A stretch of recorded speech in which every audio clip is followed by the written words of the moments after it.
अस्सलाम वालेकुम, कैसे आप सब। अच्छा, आज मौसम बहुत ख़राब है और मेरी बहुत ज़रूरी अपॉइंटमेंट है हेल्थ सेंटर में, क्योंकि मेरी कुछ दिन पहले ही माइनर सर्जरी हुई थी, तो उसके स्टिचेस निकलवाने थे। तो उसके लिए मैं हेल्थ सेंटर जा रही हूँ। अपॉइंटमेंट कैंसिल नहीं करवा सकती, क्योंकि कुछ अपॉइंटमेंट्स जो होती हैं वो टाइम पे होना ज़रूरी होता है, और फिर मौसम की वजह से अपॉइंटमेंट अगर आप कैंसिल करवाएं तो वो बहुत बड़ी बेवकूफ़ी है, क्योंकि मौसम का तो पता नहीं कि आगे मौसम कैसा होगा।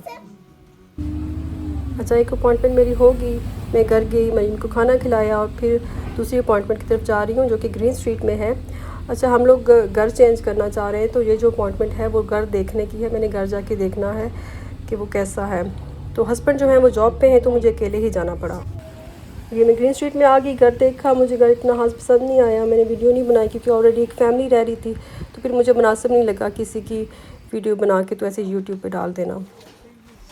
अच्छा, मुझे टेस्को से कुछ चीज़ें चाहिए थी, तो बस स्टॉप के पास ही है टेस्को, तो मैंने कहा चलो मैं यहीं से ले लेती हूँ।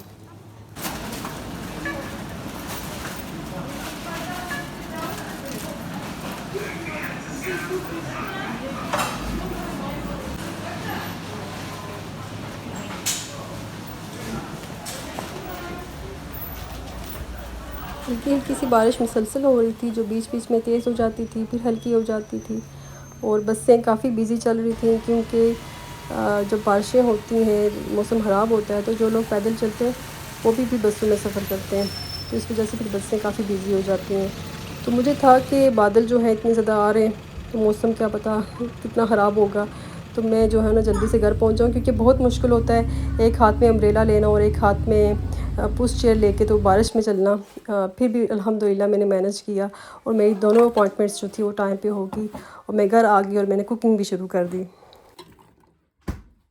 अच्छा, खाने में मैं गोश्त बना रही हूँ, तो मैंने सब कुछ एक साथ कुकर में डाल के, लाइक प्याज, लहसुन, अदरक, टमाटर, गोश्त और मसाले वगैरह, तो मैंने कुकर बंद कर दिया, और तकरीबन 15-20 मिनट में जो है गोश्त गल चुका था। फिर मैंने उसमें से जो पानी था वो ड्राई किया, और फिर थोड़ा सा मैंने ऑयल डाल के तो गोश्त को भून लिया।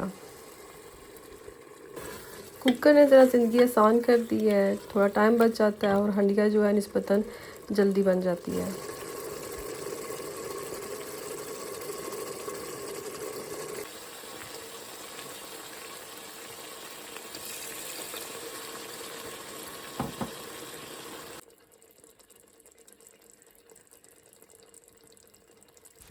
अच्छा, लैम का सालन तैयार करने के बाद मैंने बल्ले फ्राई करने शुरू किए, क्योंकि मेरे हस्बैंड ने फरमाइश की थी दही बल्लों की, तो मेरे पास फ्रीज़र में हमेशा होते ही हैं, लेकिन ख़त्म हो चुके थे, तो फिर मैंने थोड़े ज़्यादा ही बना दिए। कुछ मैं अभी तैयार कर लूँगी और कुछ मैं फ्रीज़ कर दूँगी। रमज़ान की रौनकें जैसे पाकिस्तान में होती थी ना, वैसी इधर नहीं मैंने देखी। जिस तरह से अफ्तारी की तैयारी हो रही होती थी घरों में, एक बड़ा खूबसूरत समा होता था, घर के बाहर भी बड़ा अच्छा लग रहा होता था। असर के बाद मुख्तलिफ़ जगहों पे समोसों पकौड़ों के स्टॉल्स लगते थे, बड़ी अच्छी रौनक होती थी।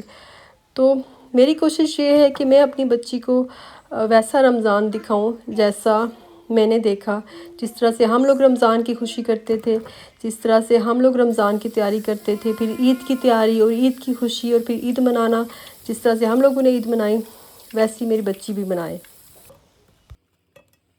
अच्छा, रमज़ान की तैयारी की बात आई तो एक चीज़ मेरे माइंड में आई कि आजकल ये चीज़ बहुत ज़्यादा हो रही है कि लोगों ने रमज़ान में डेकोरेशन करना शुरू कर दी। घर में घर को सजाते हैं, या फिर घर का एक कोना सजा दिया जाता है रमज़ान के आने की खुशी में, वहाँ पे कैंडल्स वगैरह लगाई जाती हैं, और रमज़ान मुबारक के कार्ड्स वगैरह रखे जाते हैं, तो उस पर लोग काफ़ी खर्चते हैं। मैंने एक वीडियो देखी, उस पर एक लड़की ने बताया कि उसने 300 पाउंड सिर्फ रमज़ान की डेकोरेशन पे खर्चे।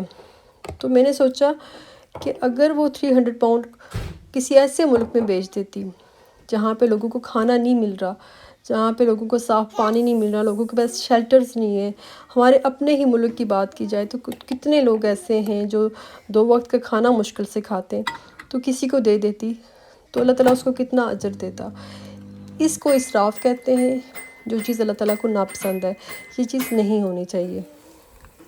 आप इस बात से इत्फाक़ करें या ना करें, ये मेरी राय थी, मेरी सोच थी, और हर इंसान की सोच जो है वो दूसरे से मुख्तलिफ होती है। अच्छा, यहाँ पे मैं स्प्रिंग रोल्स फ्राई कर रही हूँ, साथ में अपने लिए एक समोसा फ्राई कर रही हूँ।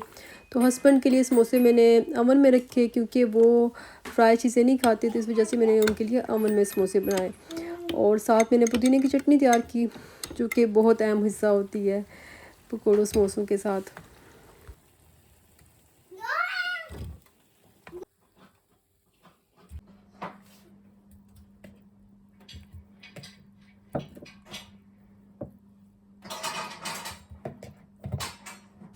दही भल्ले मैं थोड़े से ही बनाऊंगी क्योंकि मैंने साथ फ्रूट चाट भी बनानी है, तो फिर बहुत ज़्यादा हम लोग नहीं खा सकते।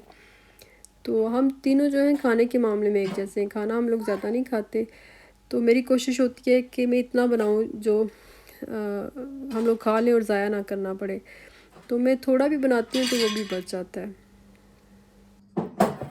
दही बल्लों के लिए दही का अच्छा होना बहुत ज़रूरी होता है। अगर दही अच्छा है तो अच्छे दही बल्ले बनेंगे, और अगर उस पर पानी डाला हुआ है, पतला है, तो फिर वो जब मिक्स करके रखें ना तो फिर जो है ना वो सेपरेट हो जाता है पानी, वो बुरा लगता है फिर।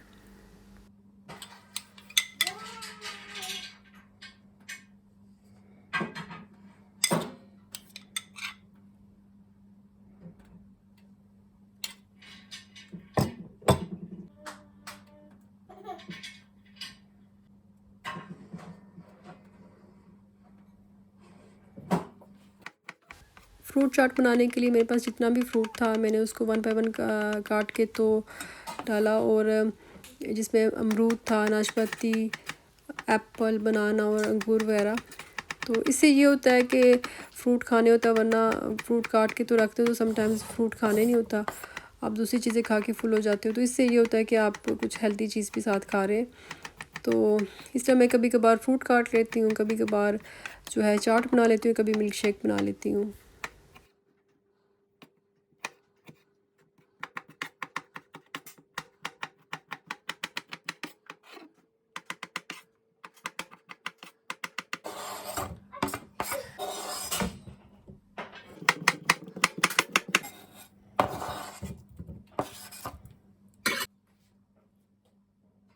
फिर मैंने फ्रूट्स में क्रीम ऐड कर ली, और समटाइम्स मैं क्रीम नहीं डालती, सिर्फ फ्रूट्स ही मिक्स करती हूँ और थोड़ा सा चाट मसाला डाल लेती हूँ, लेकिन कभी कभार मैं क्रीम भी डालती हूँ।